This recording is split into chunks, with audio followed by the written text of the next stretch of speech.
بینندگان عزیز سلام، برنامه نوبتی داستان است و چون شما آگاه هستید ما بیشتر دایر به داستان‌های شاهنامه این کتاب بی‌زوال در این برنامه صحبت میکنیم و پهلوی دیگری صحبت ما در این برنامه این جغرافیای کشورهای داستان‌های شاهنامه است که در این بخش با ما استاد محترم حاتم شاعر خلقی تاجیکستان کمک میکنند. و امروز ما میخواهیم پیرامون شهرهای بزرگ توران صحبت داشته باشیم. استاد اولا شما رو خیر مقدم میگویم به برنامه و میخواهم دانسته باشم که وقتی که فریدون کشور خود را به 3 فرزندش تقسیم کرد و 2 برادر همراه شده توران را ساختند، معلوم می شود که توران نسبت به ایران باستان بزرگتر بود.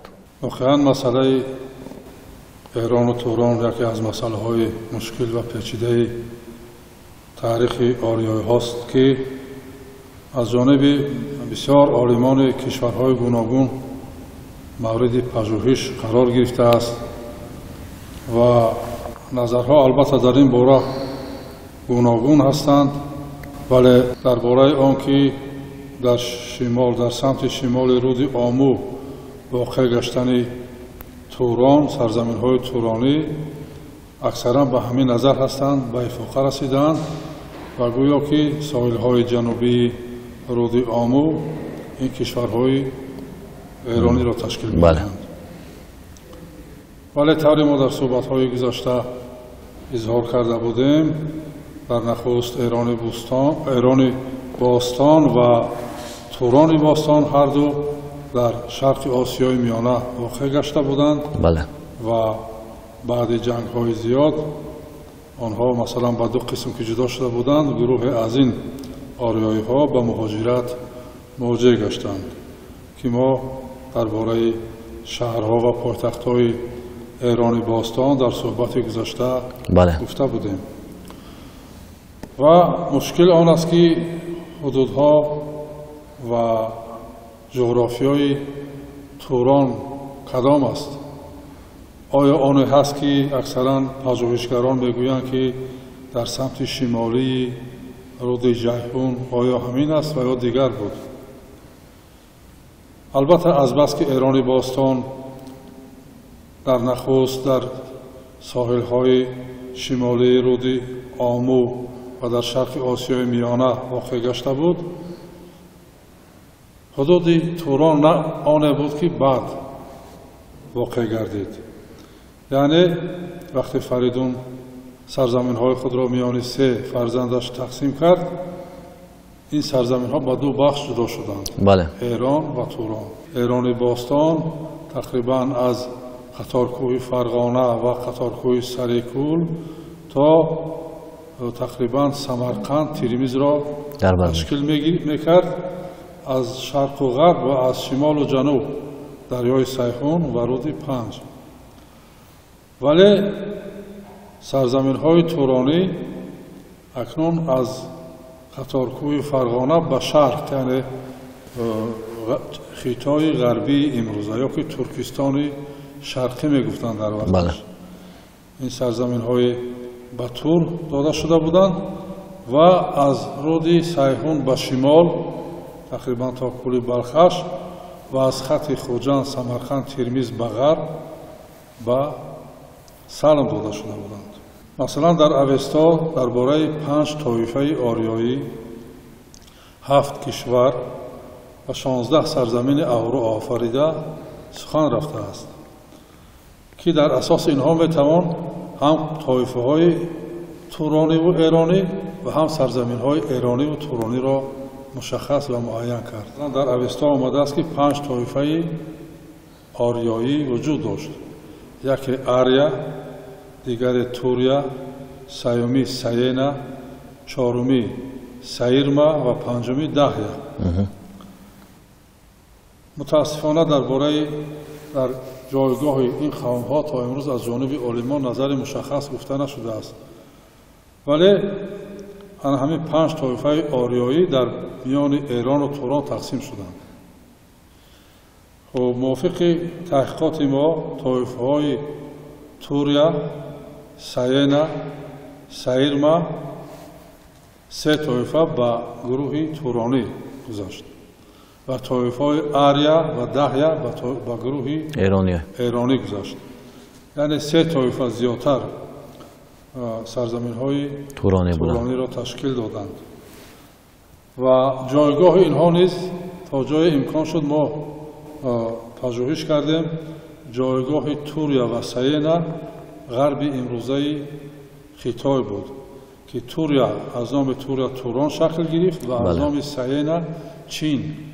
در شاهنامه چین آمده است، اون چینی امروزه نیست بلکه همون طایفه ساینا است که در اوستا ذکر شده است و از بس که شبیهیتش با چین نزدیک است با نام چین معرفی گشت. و طایفه سایرما این از خط خوجند سمرقند ترمیز به طرف غرب طایفه سایرما را تشکیل میداد که بعدها در تاریخ سرمت نام گرفتند. و یک طایفه دیگری هست که در اوستا ذکر نشده است، ساکایی ها. و جایگاه اینها سرزمین های امروزه قرقیزستان و قسمت شرقی قزاقستان بودند که تا امروز نیز در حفریات باستانشناسی دخمه ها و اشیاهای گوناگون مربوط به ساکایی ها امروز پیدا می شوند. اما آنها تنها از ساکایی ها عبارت نبودند. ساکایی ها یک بخشی توریا ها، ساینی ها، سرمد ها، در این شمار ساکایی ها، خوتنی ها، بعدا سود ها نیز اشتراک داشتند. استاد میبخشید، سود ها هم به قوم تورانی ها داخل بودند؟ بله، از لحاظ جغرافیا در سود اول، اما سودی که در شاهنامه ذکر شده است در حدود ولایت نمنگان امروزه واقع گشته بود و از بس که سرحد میان ایران و توران رود سیحون بود، آنها در سمت شمالی رود سیحون واقع بودند و در شمار سرزمین های تورانی داخل می شدند، ولی اکثر وقت آنها بی‌طرف بودند. مثلا رستم باره به کیخسرو میگوید که به سوغدیم و این پادشاهی جداست، یعنی به توران داخل نیست، مستقل است. یعنی با ایرانیان متفق بود سوغد. بله. لیکن بعضا زیر تابعیت تورانیان می درآمد و بعضا زیر تابعیت ایرانیان و اکثر وقت مستقل بود. سرزمین های واورو برشت و واورو جرشت و سواحی به قسمت توران گذاشتند. یعنی اینها سرزمین های بودند از رود سیحون بالا تا کوه بلخش و از خط خوجند سمرقند ترمیز به جنوب. این سه سرزمین واقع بود و سه سرزمین دیگر یعنی خوانیرت، ویدادفش و فرادادفش از رود سیحون تا رود پنج را تشکیل میدادند که به قسمت سرزمین های ایرانی شامل شدند. و سرزمین هفتم اریزه، این قسمان یک قسمش به سرزمین های تورانی شامل بود، یک قسمش به سرزمین های ایرانی، یعنی از قطارکوه سریکول و فرغانه اون طرف، هرچند که یک قسمتش در حدود ایران شامل می شد، بعدا با تصرف تورانیان گذاشت و از قطارکوه فرغانه این طرف سرزمین های ایرانی بودند. خوب استاد، در همین قلمرو توران بیشتر کدام شهرها یاد می شوند؟ بله، در این عالمان چنین نظر دارند که گویا ایرانیان شهرنشین بودند ولی تورانیان کوچی و کشمنشی بودند، گویا شهر نداشتند و صحرانشین بودند که در اصل چندان درست نیست. تا جدا شدنشان اینها یک کشور عمومی را تشکیل میدادند و فریدون نمیتوانست که یک قسمت نوآباد را به دیگر فرزندانش دهد. مثلا قسمت شرقی توران از مثلا سرزمین های امروزه قرقیزستان، قسمت شرقی جنوبی قزاقستان، قسمت شرقی ازبکستان، اینها نیز در شماری سرزمین های تورانی بودند و تصور کنید که در زمان شاهنامه، یعنی در زمان موجودیت تورانیان، شهر چاچ که تاشکند ما میگوییم، بیکن یا که فاراب، اینها شهرهای بسیار پیشرفته ترقی کرده بودند که در شمار سرزمین های تورانی بودند. بله. و همچنین مثلا پایتخت‌های افراسیاب که 3 شهر بزرگ 3 قصر بسیار با شکوه داشت، اینها کنگ‌ها بودند، کنگ‌دژها بودند که اکثرا پژوهشگران یک کنگ‌دژ را شناختند که آن کنگ افراسیاب میگویند، اما در اصل 4 کنگ‌دژ وجود داشت که یکی در ختن بود، کنگ افراسیاب، دیگر سیاوشگیرد که سیاوش ساخت، بله، کنگ سیاوش هم میگویند اینا. سیوم این کنگ چاچ بود، یک کنگ شهر بود که تور فریدون، پسر فریدون تور اون را بنیاد کرده بود و جایگاه یا مقر یا یکی از پایتخت‌های افراسیاب وقتی به این طرف می آمد یا هنگام هجوم به ایران باستان در این کنگ دم می گرفت یا جایگاه یا مقر می کرد.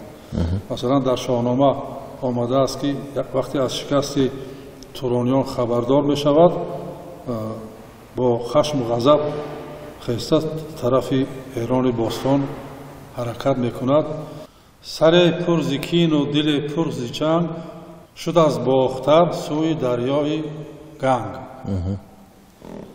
اگر ما جایگاه این رویداد را نفهمیم معنای این باید نمیفهمیم. یعنی از باختر سوی دریای گنگ که تماما نامعلوم است، ولی در اصل گنگ، دریای گنگ این دریای کنگ است، همون کنگی چاچ که امروز با نام چرچیق یاد می شود یا در شاهنامه با نام گلزریون ذکر شده است. همین دریا باختر در اصل همین از خطارکوه تیانشان در وادی فرغانه اون طرف باختر یعنی شمال دانسته می شد از باختر سوی دریای گنگ، از همون مرکزش از کنگش برخواست و به طرف جنوب حرکت کرد و کنگ چهارم افراسیاب بعد آنکه تورانیان تا خطارکوه فرغانه را زیر تصرف درآوردند، در یکی از خوله‌های در یکی از کوه‌های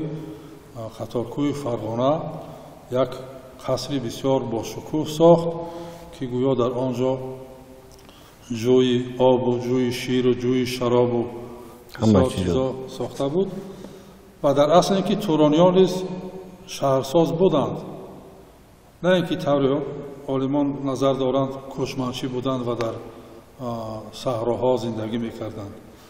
و یکی از بخش‌های توران که این قسمت غربی خطای است، در بنیادگذاری تمدن‌های آریایی بسیار سهم گذاشتند و یکی از جایگاه بود که مثلا تا جدا شدن سرزمین‌های ایران باستان به ایران و توران، اینجا قوم‌های و اصطلاح هندو آریایی زندگی می‌کردند و بسیار ادبیات غنی با زبان‌های ویدایی و سانسکریت در این منطقه ایجاد شده بود. یکی از سرزمین‌های نامدار هرخواتی، سرزمین تورانی که در ادبیات هندو آریایی سراسواتی نام دارد، در همین منطقه بود و گویا که جایگاهی موجود شدن انسانیت در همین جا بود موافق روایت‌های ادبیات هندو آریایی. به نزدیکی ما یک چیز معین کردیم، مصر مثلا. بله. مصر، شام و بربر همه تا امروز گمان میکنند که مصر عربستان است، ولی وقتی ما یک لحظه را از شاهنامه خواندیم یک چیزی بسیار مهم پیدا شد. وقتی کیکاووس در مهمانی رستم بود در زابل، خب خبر می آید که شاهان مصر و شام و آمواران از تابعیت به ایران باستان سرکشی کردند.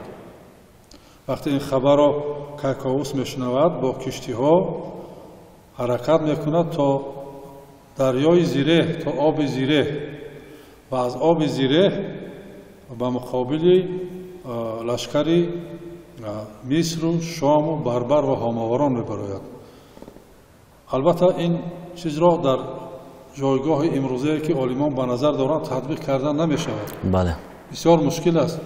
ولی در ایران باستان این لحظه را بسیار به خوبی تطبیق کرده می شود. ما گفتیم در صحبت‌های گذشته زابل این بدخشان امروزه بود. وقتی کیکاووس در مهمانی رستم بود، خبر اسیان این سه کشور را میشنود، با کشتی‌ها، یعنی تقریبا 5000 سال پیش سطح آب‌ها پایان بود و رودها آرام بودند، مثل کولی روان بودند و از بدخشان تا ترمیز مثلا با کشتی رفتن امکان داشت. آب زیره این دریای سرخان دریای امروزه بود در شاهنامه و وقتی از دریای زیره بیرون بشود، اونجا گفته بود که در شاهنامه میگوید که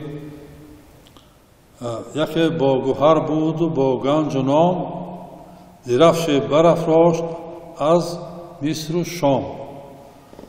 و کیکاووس از سرخان دریای امروزه تقریبا به طرف هاماوران که حصار امروزه است حرکت میکند. به مقابل این سه لشکر میگوید به دست چپش مصر و بربر براست. وقتی از سرخان دریا این طرف بیایید، از طرف چپ مصر گویا بوده است و از طرف راست بربر. و من بسیار فکر کردم، پژوهش کردم، جستجو کردم و مصر را در جای سمرقند پیدا کردم. ولی مصر چرا مصر؟ و در آخر پیدا کردم دهه امروز با نام مصر در قسمت جنوبی سمرقند واقع است که مصر شاهنامه همون است و احتمال آن هم هست که مصر کان و اینان داشت، مصر کان. سمرقند برگشتی نامی مصر کان باشد و بربر ساحل های راستی رود آمو از ترمیز اون طرف. یعنی این واقعیت ها بندیشه میبرن که بله برای آشکار کردن جغرافیای توران مساعدت میکنن و مصر و شام نه مصر و شام عربستان است، بلکه این مصر و شام است که در نام نهادن بخش دوم این نام ها مثل بسیار نام های دیگری ایران باستان در قسمت های غربی نامگذاری گردیدند. هم ایران باستان هم توران باستان این سرزمین های نیاگان مشترک ما بودند. بله بله، ما آنها را اجرا کردن نمیتوانیم. آریایی بودند. این قوم های آریایی مثل یک پرنده هستند که یک بالشان ایران باستان بود، یک بالشان توران باستان بود. متاسفانه این دو بال بین هم در خرخشه شدند و با همین سبب سرزمین های آریایی ها به دو قسمت جدا شد و اون قسمت هم آخر باقی نماند. اگر این جنگی که میان این دو برادر شد نمی بود، امروز دولت آریایی ها بزرگترین دولتی سرزمین های بسیار فراخی را در بر می گرفت و یا شاید یکی از ایمپریا های بسیار قدرتی دوران خود و به بعد بود. ولی متاسفانه این جنگ های داخلی امکان نداد که این ایمپریا باقی مانند. بله، قوم ها یک دولتی پرقدرت خود را نگاه داشته باشند. هرچند که بعدها کیخسرو نیز بسیار کوشش کرد مدت اون سرزمین های عمومی آریایی ها را متحد کرد، ولی باز هم جنگ های بخیلی بود، بدبینی و بله. و خوب است که همین کتاب بزرگ شاهنامه تا زمان ما رسید که ما از گذشتگان خود، از آن شخصانی که در این شهرهای بزرگ به سر میبردند امروز یاد میکنیم، آنها را مثلا میدانیم، میخوانیم و برای نسل آینده از آنها قصه میکنیم. بله درست است. اگر شاهنامه نمی بود بسیار بسیار رازهای مهمی حیات آریایی ها، زندگی نیاگان ما پوشیده میماند، بله، پنهان میماند و آن جزئیاتی که درباره جغرافیای کشورهای ایرانی و تورانی هست غیر شاهنامه در دیگر اثر ذکر نشده است. بله. و ما هنوز هم متاسفانه جغرافیای شاهنامه را درست درک نمی‌تونیم و آموختن من بعد جغرافیای شاهنامه بسیار لحظه های تاریخ ملت ما را آشکار میکند. بله، و همین مهمیت دیگر آن است که فرمان پرزیدنت محترم کشور امامعلی رحمان دایر به چاپ نمودن کتاب شاهنامه و تقسیم کردن آن به اهالی کشور و ما امکان می‌دهد که بار دیگر بالای همین اثر نظری بیشتر داشته باشیم، تحقیقات بیشتر داشته باشیم تا در شناخت جغرافیای همین کشورهایی که در داستان‌های شاهنامه یاد می‌شوند بیشتر نوید پیدا کنیم. بله، این شناختن جغرافیا به خاطر شناختن جغرافیا نیست. بله. به خاطر آن است که نیاگان پرشرف ما در اون هزار سالهای دور، تقریبا 6 و 7 و زیاده از اون هزار سال، چی قدرت و توانایی داشتند، بله، چی دولتداری‌های داشتند و همیشه شعارشان نیکی و راستی و پاکی بود. بله. که در آن سه شعاری پینداری نیک، گفتاری نیک، رفتاری نیک ظاهر می شود. و امروز تمام کشورهای دنیا بر اثر این سه شعار نیاگان ما زندگی میکنند و کوشش زندگی کردن میکنند. سلامت باشد استاد. امید میکنیم که از همین صحبتی که ما داشتیم یک دانشمندان جوان، آن تاریخ شناسانی که امروز بالای کشورهای قدیمترین ما رسالت تهیه میکنند منشأ گرفته باشند و همزمان ما توانسته باشیم برای بیننده تلویزیون سفینه از تازگی های تاریخ چیزی گفته باشیم. برای آنکه با ما صحبت بسیار خوب داشته در شما منتظر هستیم. بینندگان عزیز خود رسول میکنیم که در صحبت ما بودن شاعر خلقی تاجیکستان محترم حاتم و ما صحبت داشتیم پیرامون شهرهای کشور توران. تا صحبت دیگر شاد بمانید.